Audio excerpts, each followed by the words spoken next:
Ladies and gentlemen, praise God and welcome in. This is the Matthew Dark Show. Now, remember, hit subscribe everywhere you get your shows. Never miss an episode. Such a good one for you today.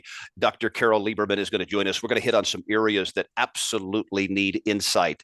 The Kohberger, the mass murderer, Idaho University students, 4 killed, in prison now. The psycho was in the making for some time. That's number one. We have Trump Derangement Syndrome taking wave all over America, and it's now having violent impact on our city streets. And this week we have 9/11. We revisit something 24 years ago. We're going to get into all of that. Dr. Carole Lieberman, thank you so much for joining us. It's so good to be with you.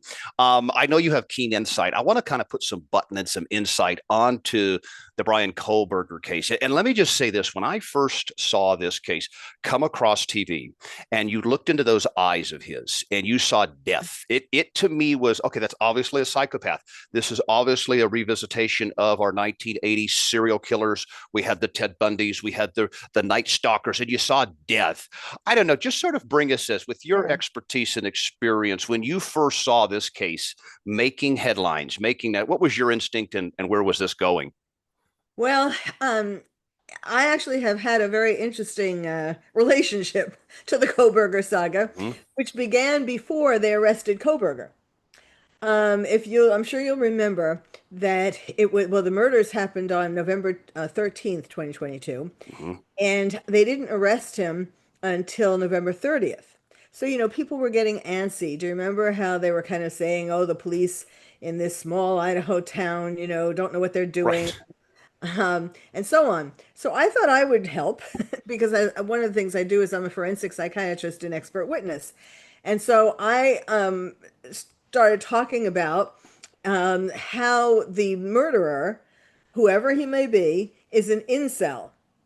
And I knew this from the very beginning because of the things that we were told at the beginning, which were, first of all, that the scene of the crime was the bloodiest that these investigators and the police had ever seen, and that the killing was done by a knife. So what that says, it's up close and personal, a very personal rage towards these people that made it that bloody.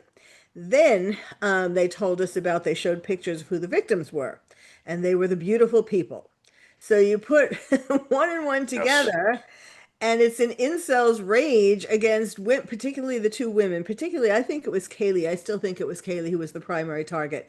But Kaylee or Maddie, beautiful people who had built up rage towards because they were the typical women who would not have dated him in his mind, Yes. who they thought would not have dated him. And that incels in general think, women who are very attractive, not just that they were attractive, but they really had it together. They were popular. They were planning on careers. People liked them and so on. So he imagined in his fantasies, which I'm sure he thought of every day once he first came in contact with them, that they would, if he went over and asked them out, there's no way that they would go out with him. Right. So he took out the fury. Now, then a little bit later, after they did arrest him, and we started finding out more about him, um, we found out that when he was in junior high school, his first love was this girl who was a blonde cheerleader who could be a triplet Mm, with Maddie and Kaylee. mm. And so it was particularly, he had a particular amount of rage towards them because I mean, she was his first love, but he wrote a note to her, put it in her locker, and she was incredibly cruel to him, made fun of him, made the other girls, Mm. got the other cheerleaders to make fun of him, and so on. So that was his um, first connection to love, right? At least his Yes. love. First rejection, powerful, powerful rejection.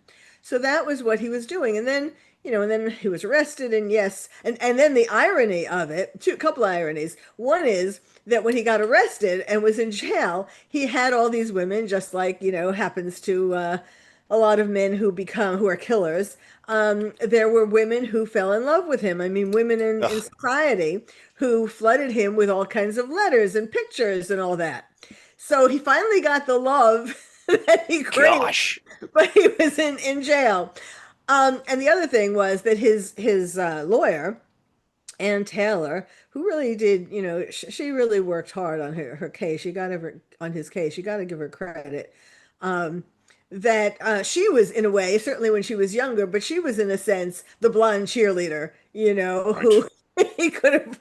So there are all these ironies, and of course, tragedy. I mean, these, it was just really sad. And I don't know if you watched the final hearing, the victim impact statement. Yes. That was just I want to get into that too because there was a lot of how deceitful and backhanded that was to not present that to the families and saying this is what we're doing. We've got this guy, yeah. head on a stake, but we're going to let him live.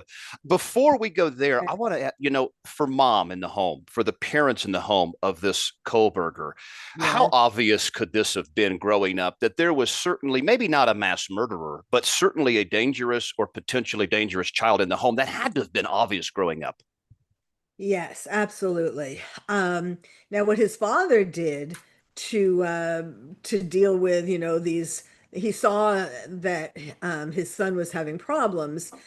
I mean, he was addicted to heroin for Ugh, a while and all that, and he was picked on not just by this blonde cheerleader, but in general, the kids picked on him. He was an outsider. He had no friends, or he had one or two friends. And so, what did the father do? He took him to a boxing school to learn how to box. Now, mm, that isn't a bad idea in a way to make him feel more self-confident that he could protect himself from these bullies. But a missing part to this is they should have taken him to a psychiatrist. yes. Yes. I think here, any autism in the background, to me, that feels very on the spectrum. His conduct, or are we talking about a sociopath only? Give us some distinguishing there. No, well, no, I think you can have more than one diagnosis. Sure. And yes, I mean, he was in prison when the defense had him evaluated, and they came up with a few different diagnoses. None of them really hit the mark of sociopath, but that's because it was the defense mental health professionals who were doing these testings and also interviews, presumably. Um, so they only want things that would help towards not guilty by reason of insanity, or at least sparing the death penalty. Mhm. Um, and so, but anyhow, so they came up with autism, and that sounds about right that he's on the spectrum. They came up with an eating disorder, and yes, he did have strange eating habits. Hmm. What else did they say? Oh, I didn't remember now because they were mild. In fact, I did a tweet about it saying that they missed the boat. That Right. the main diagnosis was a sociopathic personality disorder. Um, and an incel, of course, incel isn't yet in the DSM And go diagnosis. into this incel talk because this takes us into there's a rage behind an incel, right? I mean, there's an anger as an emotion, and it's essentially a self-created type environment that I'm this loser guy. Girls hate me. They're my enemy, and the result of all my bitterness and disappointment. I mean, take us into the incel world because I feel like there's more than just a Bryan Kohberger out there in Oh, America. absolutely. It's growing. Yeah. It's a growing phenomenon. Incel is involuntarily celibate. So Ugh, these are basically guys who can't get laid right. or get a girlfriend or. Um, And one of the big problems for why it's growing is that there are these chat rooms, these different areas all over the internet where they are gathering Yeah. and they are egging each other on. Oh, there's this girl so and so, and I would love to murder her. I just love to, this is what I'd love to do to her, not just murder in sort of a generic way, but I would love to, and they go into all these great details.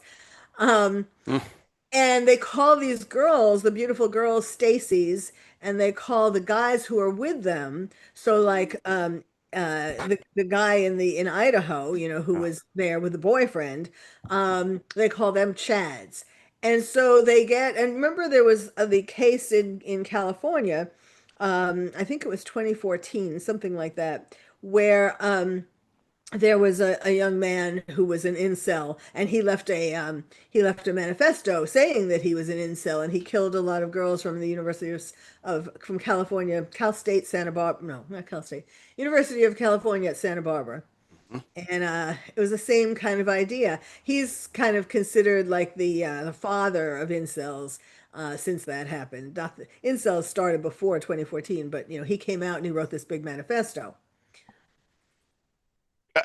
Okay, so that's a disturbing thing, and that to me goes along with the kid in the basement. He's going to live there till he's 40. He's kind of the dirty secret of the parents, and we just saw this trans. We have this epidemic of trans mass shooting, trans violence, trans derangement. I mean, parents are sitting at home with ticking time bombs in their home, and we have moved to where this is now Yeah. on their plate. I mean, I understand there's a lot of pride involved, a lot of how could this have happened to our family? But you have and these people's lives now not only are you've ruined your child life, but now you've got them subject to hurting the public. I mean, this needs to be addressed, right? We have a massive contagion of mental illness taking place in our own homes, not being Yeah. addressed. Yes, yes, absolutely. And they're sitting in the basement watching violent video games. Yes, So playing yes, video games, not just watching, and getting building up their aggression even more. I mean, parents just need to take their kids, need to take the blinders off, take the denial away, yes. and bring them to a mental health professional. Right. Not see, part of the problem though is in a lot of places in America, if they bring them to a psychiatrist these days, a lot of psychiatrists have just become pill Right. pushers. Right. And instead of actually doing talk therapy and getting to the bottom of what's bothering them, they give them a prescription and send them away for like 3 to 6 months. So the parents have to be careful to find somebody who, will do an evaluation first of all, and then will, not just jump to the pills right away. And it's not Right. the pills themselves that are bad. It's the fact that they are not in therapy every week. I mean, there's no other solution for that. Yes. I mean, you're so right. And it's okay, what other physical therapy, rehabilitation, sickness, whether it's mental or the physical, it has to be addressed. And the torture that parents are allowing their kids to stay in, this mental trap. I mean, so I want to make sure that we're diligent on that and that it's actually an act of love to call that mental illness out and to say, yeah, our family needs help. I mean, mothers, and you hit the word, take denial out of the game. Okay, so this is good. And in this case, I think for us, kind of as Kohberger goes off to prison, we've heard the reports. He's scared. He's being mocked. He's being intimidated. I mean, how does a guy like that? I mean, think about this: a guy like that who physically could never support himself in prison. He has sort of this bullseye on his back of that's somebody we'd love to make an example of. How do you think this turns out for him? Life in jail. Oh God, it's going to be Mm, torture every day. Um, when he was when if he was bad, if he thought it was bad in jail in Idaho, now in this prison in Idaho, where yes, apparently the other prisoners are yelling horrible things to him through the slats, yes. through the and it's and yeah, I'm sure that there will be a time when they'll be able to actually physically attack him. It's his worst nightmare. Yeah. Now, will he kill himself? Right. Um, that's sort of the question. I don't know that he uh, maybe. I Yeah. mean, if he can figure out how, maybe. Um, but if there are enough people sending love, Right. maybe there are, what's also so strange about him is that apparently he when he was in jail, at least I don't know what the rules are in the prison he's in, but in jail he was talking to his mother every day, like for a very long time. And it kind of is strange because clearly he has a strange, obviously he has a strange relationship with his mother, but you know you would think it would have been. I mean, he also has to have a lot of anger and rage towards her to begin with. Yes. But so I don't know. I don't know whether, and I don't know whether he's going to be able to talk to her that long in prison anyway. But it's going to be. I'm not sure that he knows what he's going to be doing. I'm not sure he knows how bad of environment. No, he is in for a long one. Our guest is Dr. Carole Lieberman, board certified forensic psychiatrist, expert trial witness. I want to move into another one of my most favorite and simply must be addressed subjects. We come up on September 11th this week, 9/11, 2001. And it is if they hadn't done the COVID shot, if they hadn't done the COVID Wuhan special, I think you would still say standing alone is 9/11 as the greatest government lie that could have ever been concocted, the greatest government conspiracy that could have ever been concocted. The idea that a guy in a cave in Afghanistan could take out 3 buildings in New York City, yet a passport make it safely way down to the sidewalk is an absolute lie. And I don't think America's properly Well, that's addressed it. interesting. That's Um, interesting. We have yes. different, we believe different things about Well, this. this is beautiful. And this is why I say, because see, for me, as a truth seeker, okay, I absolutely know, uh, don't know every answer to every government lie that has been told. I just know that there has been many. I know that 9/11, to draw it up, it sounds like a movie, but we come up on a great year. And I know there's going to be a ton of talk this year. I guess give me your take here. As we've seen the last 25 years of the 2020 election, the COVID, we've seen just this political explosion of just dominating the culture. Give me your take on 9/11 as you would these 24 years later, and this this Islamic beast that's out there still haunting us today. Give us your take where we're at all this time. Oh, well, first of all, let me tell you two things. I am I certainly uh, don't trust a lot of things. I mean, the COVID virus, for example, and the Mm-hmm. masks and all of that, and it destroyed our Sure. country in a lot of ways. I even tweeted about Giuliani that I thought that, I wrote, call me a conspiracy theorist, but I think he was set up, by that woman who was calling for Yes. with domestic violence. So I look for conspiracy theories in everything, okay? Yes. However, I do not think that 9/11 was a conspiracy or a fake, and it changed my life. I'm from New York, born and Mm-hmm. bred, and when 9/11 happened, I had already moved to California. My daughter was in New York at Barnard in college, and and I decided that I realized that terrorism was going to be the worst thing in our lifetime, the most dangerous thing in our lifetime. And so I have, since 9/11, 24 years, I have been working as what I call, and I even trademarked it, the terrorist therapist. Mm. And I have been helping people cope with terrorism in America, in Paris, in London, in Manchester, England, in Belgium, and now since 10/7 in Israel. Mm-hmm. And I wrote 2 books on terrorism, um, and I have been warning. I mean, even if you want to say that 9/11, which was a conspiracy, was a fake, Sure. um, even if you take that away, I certainly, for all these years of studying, doing research, and I do a podcast, the Terrorist Therapist Show. So I have been living terrorist Yes. all these years, and it certainly is true. And we've certainly been seeing it actually. I mean, look at all the other attacks that terrorists have been Yes. making in America, in Europe. And so even if you took away 9/11, which I'm not suggesting that we do, their terrorists are out to get us, and they are more powerful today than before 9/11. Well, and you're seeing it play out. This is kind of 9/11 2.0. You mentioned October the 7th. Of course, we go to Hamas, we go to Israel, we go to this long-standing thing. And that's also become a cultural divider where we now have those that are saying what Israel doing is barbaric, it's genocide. And then what we have on the other side is saying, oh, but we must defeat Hamas. We must put an end to terrorism. I guess as we step back as American citizens, I mean, is there appropriate side for this thing to be on? Meaning that the idea that if Israel is not successful with Hamas, that somehow America is subject to those same consequences.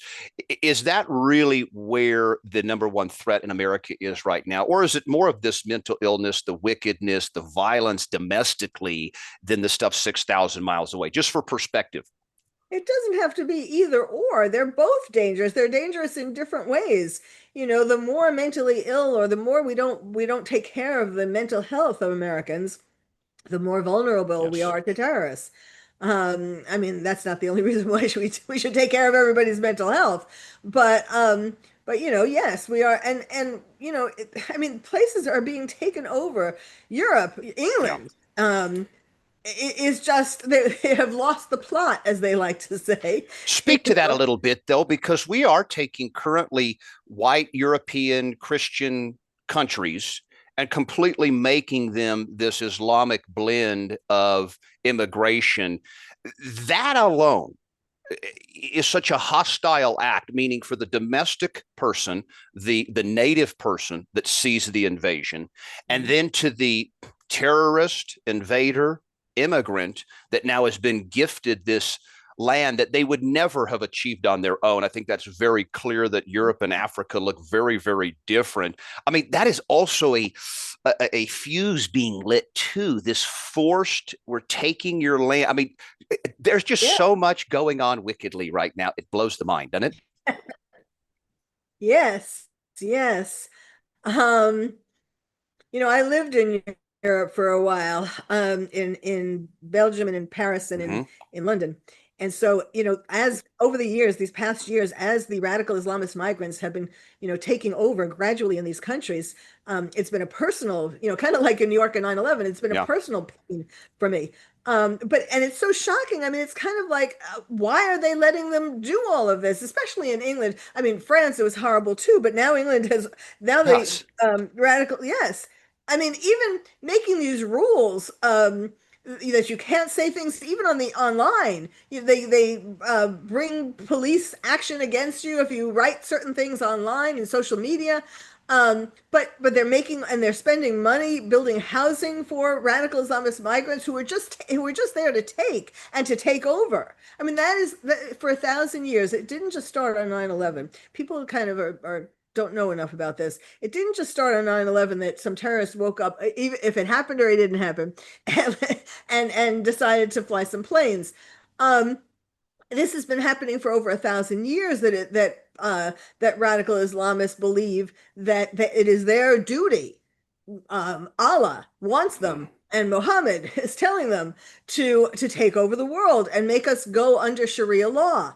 So this is a long, long standing phenomenon. And so taking over Europe, I mean, they did take over countries before, and then they were beaten back, and now they have different politicians who are in control of these countries who are just letting them take it away. And what do you think the psychology is behind that to allow that, just that self-induced take it over? What is that? Well, it's a couple of things, but none of them are satisfactory explanations to me. I mean, it's first of all, it's the Red-Green Alliance, Mm-hmm. red being the progressive socialists, communists, and the green being the terrorists who have become allied because they both have the same goal of destroying America, destroying the West. And and also we have the added in the World Economic Forum, who has their own similar agenda. So it's all these forces that are trying to destroy life as we know it.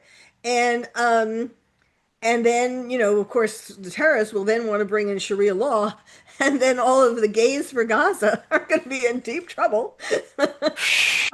Well, and the greatest paradox going there, of course. Yes, yes. It's like what Netanyahu said when he spoke to Congress. Remember, he said gays for Gaza are like chickens for KFC. It's just people have to wake up to these things, and it's frustrating for me too because I've been doing this podcast. I mean, besides writing books, I've been doing Mhm. this podcast for years and explaining all this stuff. And I'm not the only one. Certainly, there have been people who started before I did, before 9/11. But of course, it's not getting as much play as all this other stuff. Well, that's probably a fair point, and it's also not the most comfortable topic always to get Right. into. So we kind of put that one in the corner Right. and begin to, maybe say, well, let's pick something a little less sensitive Right. for our Right. feelings. Um, but I do think one thing that's absolutely taken place is this derangement syndrome that we've described. Yes. And this idea, I mean, this is true. I remember as a kid hearing that term cut off your nose to spite your At your face. face, yeah. And that's so much what this reminds me of, the Trump derangement syndrome, meaning, and Scott Jennings, of course, on CNN did a great job saying, putting that 80-20, he is forcing the left into the 20% side of all these Yeah. arguments and stuff. But go through that psychology, because that didn't exist 10 years ago. We saw it come in 2015 and 16, where reality became something unattainable by so many because of Trump's influence now in politics. Kind of go through that phenomena, because I feel like it's here to stay. Sure. Well, so do I.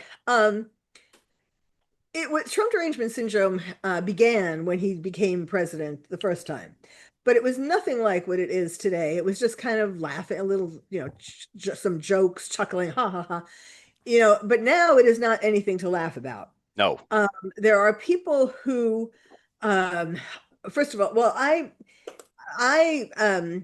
several months ago, I started to put this all together. Well, I talked about it in the beginning when he was in the first term, but again, it was nothing like this. Now it's serious, and it's a psychological phenomenon. It merits its own psychiatric diagnosis in the Diagnostic and Statistical Manual that the American Psychiatric Association publishes every several years.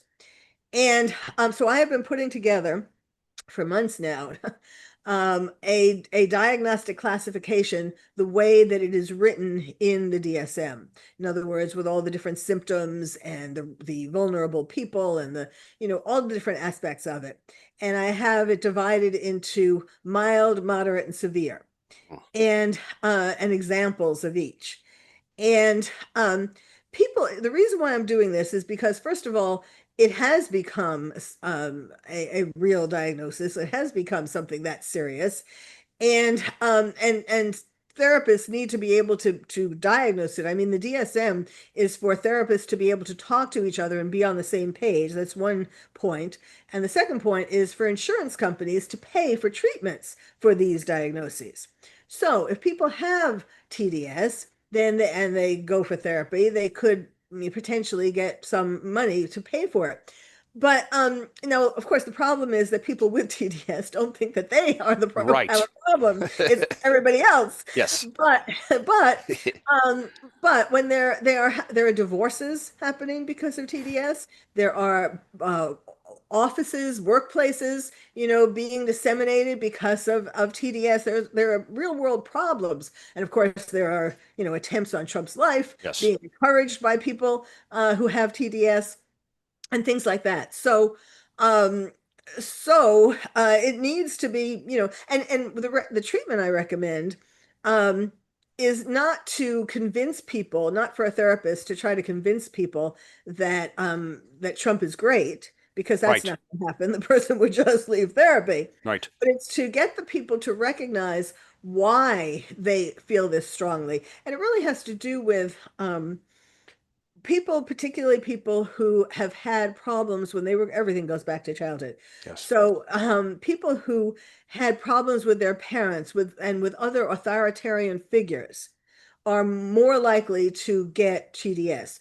Also, men who have poor self-esteem are particularly likely to get TDS because they look at Trump and they see that he has sort of the stereotypical things that all men, all little Yes. boys are told to get. A beautiful wife, a lot of money, a lot of power, and it's like, so they're envious of him. Yes. How did he get all that? If I don't have that, it's because of him. It's his fault. And then, of course, for women, it's feminists, women who have problems in relationships with men, like the pussy hats. That started in his first term. Yes. And so we need to. So the treatment is really recognizing some of these things in the person themselves, and as to why they're projecting it onto Trump. I mean, it's such a fascinating concept because, here we are. We don't like the way Trump used some locker room language, or he's too much of a man's man. And so it tapped into something on us. And as a result of that, they run so far to the hysterical extreme in which they would support candidates that would mutilate a child, abort an 8-month-old fetus, put a drag queen, a big old slob man in front of a 5-year-old and dance. That to me should be put into clear perspective of how extreme that mental disorder, the fact that you would then go, jumping off of a bridge as a result of this small fear is really breathtaking. And it is. It's leading to threats against, violence against, the delisting of, debanking of. I mean, when first came around on Trump, if you said you were a Trump fan, holy cow, you were a leper. You were kicked out. Now, of course, because they're in the White House, you have a little bit of a buffer. The trans is pushed back, the BLM has been pushed back, all this stuff is, but you feel like it's just waiting there. It's not as if this underlying disease has been addressed at all, Yes. and that it's just brewing and bubbling and stemming. And we see violence on the subways, violence in the streets, violence. It's this perpetual endorsement of violent, non sophisticated human behavior. I mean, it's really become depraved. I hate Trump, so I'm justified in every nasty thing I can think of. Yeah. Yes, yes, absolutely. Our world has become more like that in general, that like that you don't have to have a reason to kill somebody. You Right. just, like the man who killed the Ukrainian on the train or the bus Just with a knife, because and like felt totally okay in doing it. Like and he's probably not going to he'll probably be let out the same day they arrest him. disgusting. Um, so yeah. Uh Yes, it's really, it's really, and not only is it bad, of course, for all the hatred that it's putting out into America, but I mean, of course, it's bad for the person themselves and the people in there who are around them, Yeah. people who have to be affected by them.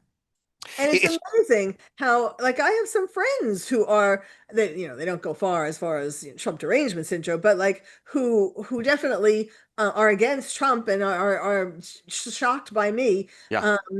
And so and I try, I'm still friends with them, but there is definitely a split, a distancing that I feel because of that. Well, it is. It's put it in there. And I think what the sad is, strip it all out, whether Trump's the greatest guy or the worst guy, the fact that people in America have so much worth and hope and value in their politicians, outside of a God, outside of a spiritual life, outside of family, outside of self-worth and all these things, somehow their success and happiness, their freedom and joy is limited to these broken politicians. And Trump has been his most popular, probably the most America first, probably the most Yeah. exciting and he still falls short for your own personal satisfaction and happiness. It's an inside job. Mental illness is something that we must address. Depression, all these things, you can't live with it. Just like I'm not going to live with a hurt arm if it's really causing me these problems. But mental illness is slippery. We don't see it like we do the broken arm, right? Yes, absolutely. I don't know if we're running out of time, but Do what you need. We got all the time you need. okay, I just want to mention before we leave 9/11, Oh because yeah, I forgot to mention the most important part at this time. Every year for the past 5 years for 9/11, well, 5 years ago or 6 years ago, I created a music video about 9/11, about why we have to keep remembering it.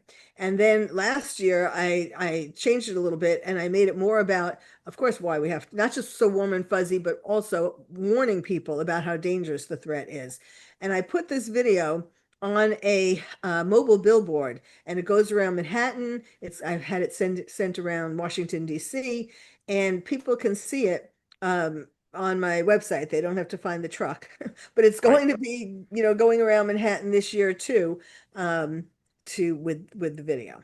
So, Do you think, and this is very critical, this is very important to me. Do you think, so obviously there's controversy around the government narrative of 9/11. And let me start with by saying innocent people were wiped off the face of this earth that day, either by the US government or by Osama bin Laden. They're not with us anymore. That's tragedy. That should always be remembered. So I commend that.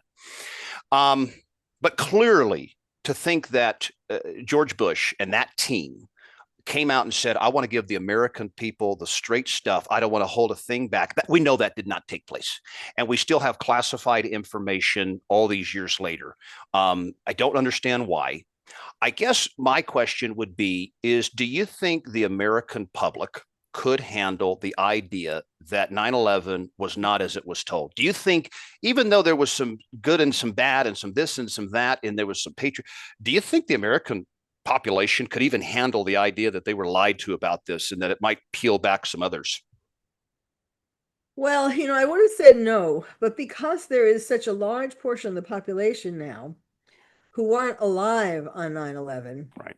and can't feel it in their gut what that day was like. It's kind of like when I hear about Pearl Harbor, Right. and I even visited Pearl Harbor, but I don't really feel very much about it. Sure. It doesn't, I'm sorry about it, but it's not like as real as Yes. 9/11. And so since there is a growing population who wasn't born yet then, it won't be as, yes, there'll be lots of uproar, but it wouldn't be as much as if they told us that sooner. The only thing that, when people say that they don't believe it, blah, blah, blah, the only thing that I think of that does make me have a little question mark is that the video of George Bush sitting in the classroom Yes. when they told him, whispered in his ear, and he did not have the reaction Right. one might expect a president to have when they said, there are planes that just ran into the World Trade Center. And I don't know. Maybe he was, You're I great don't, to highlight that, because that was a known public stop. So terrorists, if that's what their goal was, they would have known where he was. He sat there and continued the book after we have basically the greatest invasion, greatest attack ever to take place, far greater than Pearl Harbor. This is not the same at all. That was a wartime. right. So this was a real deal attack. We go to things like Larry Silverstein, who bought the World Trade Centers. He owned the World Trade Centers. He did not go to work that day. His daughter and son did not go to work that day. The passport that made its way down to the city sidewalk. What we're asking for is, we're truth seekers. We want transparency. And I guess why we're asking is, why on earth an event 24 years later, and it ties into Epstein, and it ties into COVID, and it ties into the vaccines. What we're looking for is, are we at a point in America where government has to tell the truth, or government has consequences? As it stands right now, they've been able to tell us whatever they want, and we accept that. 9/11, Kennedy, the moon, the 2020, the COVID, the whole bit. Here they come, their story, we're going with. And I don't think America does that anymore. We've got too much Twitter, we've got too much podcasting, we've got too much alternative medias, and then we've seen it's been pulled back on these government officials, that their truest ambition is not the best for the American people. I think it's fascinating, because if I'm 100% wrong on 9/11, I'm fine with it. If the truth was out there for all to absorb, I think the public will do the right thing with it. Well, that's one of the reasons why it's so great that Trump is president, because he is the most transparent president that we've Yes. ever had. Letting us into meetings with Zelensky, for example. What's the expression? Warts and all, letting us see Yes. all of it, is really important. Making the sausage, they say. Right. Yes. And also, the work that I've been doing, it doesn't change whether there was a 9/11 or not, Right. other than my video, going around 9/11, going around Manhattan. But still people were traumatized by Yep. it, and still people are being traumatized by all the terrorist attacks that there are. See, the reason why I want to make sure that, you know, if it turned out that 9/11 was a fake, that, perpetrated by America, Yeah. the bad part about that, besides that they lie, is that people would then even have less Fair. concern about terrorists taking over America. Oh, look at this, it's a phony. There really aren't terrorists out there in the world. I give out my terrorist therapist website. Yes.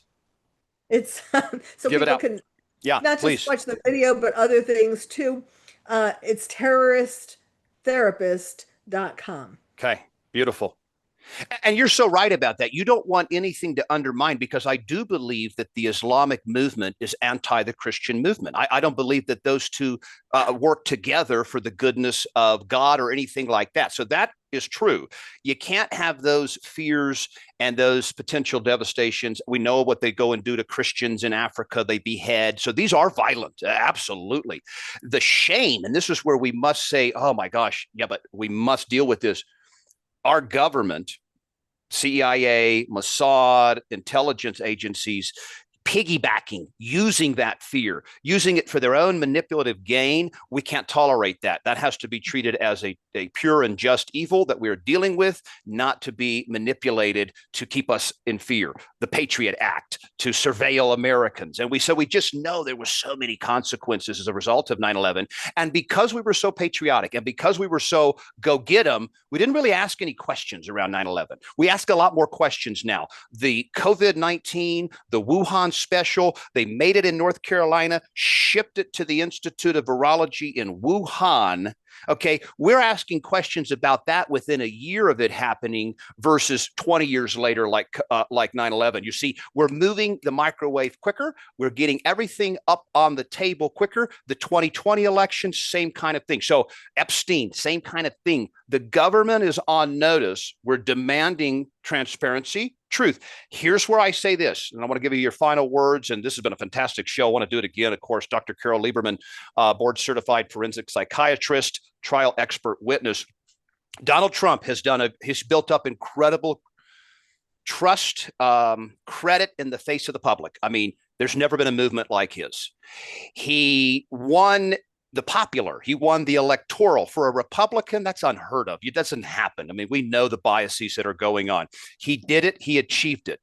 He made a couple of things clear. He was going to reveal lies to us. Talked about Kennedy, MLK, 9/11's not being dealt with. But Epstein is on the table. I'm wondering if you can give us that, because this to me is another one of those dirty, dark areas that we don't really want to go into in America, but we must deal with it if in fact we're protecting those that are harming children. Do you feel, and Trump's lied about it, he has a lot on the table. Does he want to be deceitful? Does he want to say, nah, let's get it done? What do you think Trump will do with the Epstein files in this case? Will he put resolution on it for Americans and say, listen, it is what it is. I tried, they did this, or are we going to continue to bury? Because I think that's a big moment for America to say, yeah, I said I'd do it, and here it is. Yes, I think he should do it, get it over with, do it Yes. sooner rather than later. The longer it drags on, the more people are suspicious and all that. I think the mistake was in Pam Bondi giving out these folders Right. to the influencers, so-called influencers. That was like ridiculous. Right. But at this point, I don't care anymore. First of Yeah. all, Ghislaine Maxwell and what's her name? The woman who was the biggest, the loudest mouth, the woman who came out against Prince Andrew. Oh, yes. Virginia. Virginia, yes, Virginia Giuffre. Guthrie. Mm-hmm. She, she has said Trump did nothing, that she didn't see Trump doing anything bad to anyone, any sexually abusing any girls. And Ghislaine Maxwell has said something similar. And so I don't think that Trump really, I can't imagine him doing that. He doesn't need to do that. Right. It would be an insult to his ego if he did Yes. that. So I don't know if he's protecting someone or whatever, but I think we should just get it over with. And I mean, I don't think there are a lot of surprises. We know Clinton, for example, the Clintons are involved. I don't know. I don't know what we just need to get it over with. There are more important things happening in the world than to.